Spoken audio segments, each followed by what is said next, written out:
सभी भक्तों को श्री शिवाय नमस्तुभ्याम ओम नमः शिवाय। श्री कावड़ शिव महापुराण में गुरुजी ने ऋषि शेषीरायण की कथा सुनाई थी। ऋषि शेषीरायण त्रिगंधक राज्य के कुलगुरु थे। कुलगुरु होने के नाते उन्होंने उस राज्य के राजा को सारे आशीर्वाद दे दिए, सारे वर प्रदान कर दिए, उनको पूर्णतः सुख कर दिया। जो जो राजा ने मांगा वो सब कुछ ऋषि ने उनको दिया या उनका रास्ता दिखाया कि किस प्रकार से वो उस चीज़ को प्राप्त कर सकते हैं। जिस प्रकार महादेव ने कुबेर को कुबेर भंडारी बनाया, रावण को लंका दे दी और स्वयं अपने पास ऐसी कुछ भी वस्तु नहीं रखी, उसी प्रकार कुलगुरु ने भी उनको वो सारी वस्तुएं प्रदान कर दी। तो एक बार ऋषि शेषीरायण मौन होकर उदास होकर बैठे थे।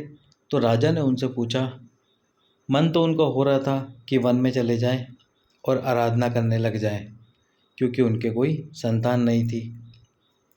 तो राजा ने उनसे पूछा कि गुरुवर क्या हुआ, आप उदास क्यों बैठे हो? तो उन्होंने कहा, मैंने सबको सब कुछ प्रदान किया। पहले तो बोला कि मैं वन में चला जाऊं, मन कर रहा है कि आराधना कर लूं, मन बहुत उदास है। पर फिर भी राजा से बोला कि राजन मेरे संतान नहीं है। तो राजा ने बोला, गुरुवर बस इतनी सी बात, याद कीजिए कि आपने मुझे बताया था। तो गुरु ने पूछा, क्या? कि जब मेरे संतान नहीं थी या हमारे राज्य में वंश वृद्धि नहीं हो रही थी, तो आपने कहा था कि सावन के पवित्र महीने में 2 कलश जल से भगवान शंकर का अभिषेक करो, सहस्त्र अभिषेक।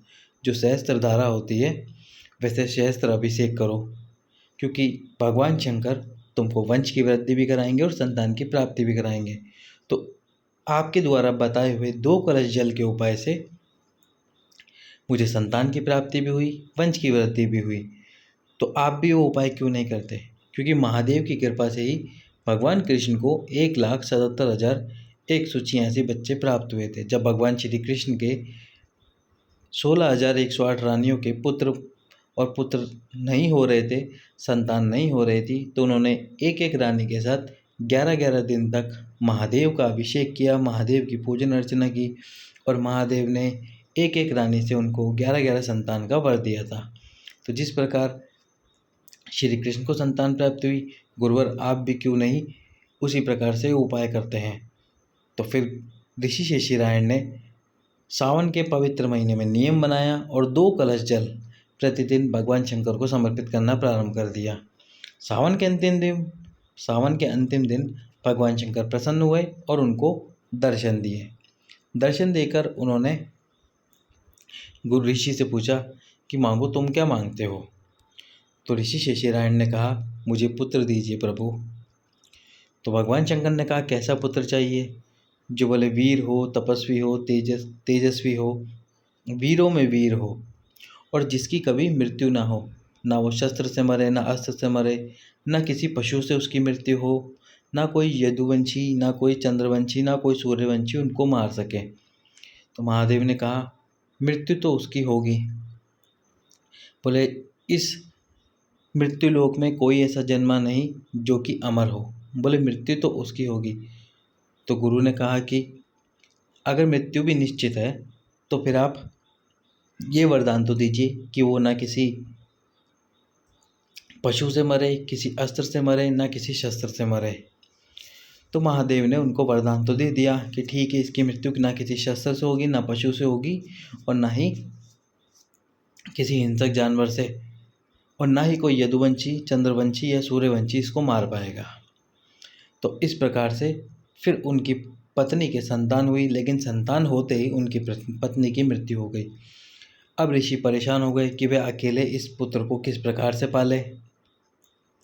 तो वहीं पर एक राजा आया, काल्यजन, जिन्होंने ऋषि से प्रार्थना की कि ऋषि मेरे कोई संतान नहीं है, ऋषिवर गुरुवर क्या आप मुझे आपका पुत्र दे सकते हैं ताकि मैं इसका पालन पोषण कर सकूं। ऋषि ने भी सोचा कि ठीक है, मैं अपना पुत्र इसको दे देता हूँ।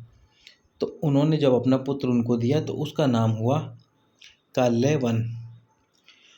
और ये काल्यवन इतना ज़्यादा क्रूर, इतना ज़्यादा युद्ध में लीन, इतना ज़्यादा अधर्मी हो गया और अधर्मी होने की वजह थी, वह जिस स्थान पर रहता था उस स्थान का उसको प्रभाव पड़ा। वह इतने ज़्यादा अधर्मी हो गया क्योंकि उसको पता था कि वह ना किसी शस्त्र से मर सकता है, ना अस्त्र से मर सकता है, और ना ही किसी हिंसक जानवर से। तो अपने अमर होने के चक्कर में वह पाप पे पाप करता गया, और उसका पाप इतना बढ़ गया, जब वह गुफा में प्रवेश करा तो मुचकुंद की दृष्टि से ही वह भस्म हो गया। तो ये जो कथा गुरुजी ने अभी शिव महापुराण में कावड़ शिव महापुराण में सुनाई थी, 2 कलश जल से शिशिरायण ऋषि ने संतान की प्राप्ति की। उसी प्रकार आप भी 2 कलश जल वाला नियम जो आपने बना रखा है उस नियम का पालन करें, आपको भी संतान की प्राप्ति जरूर होगी।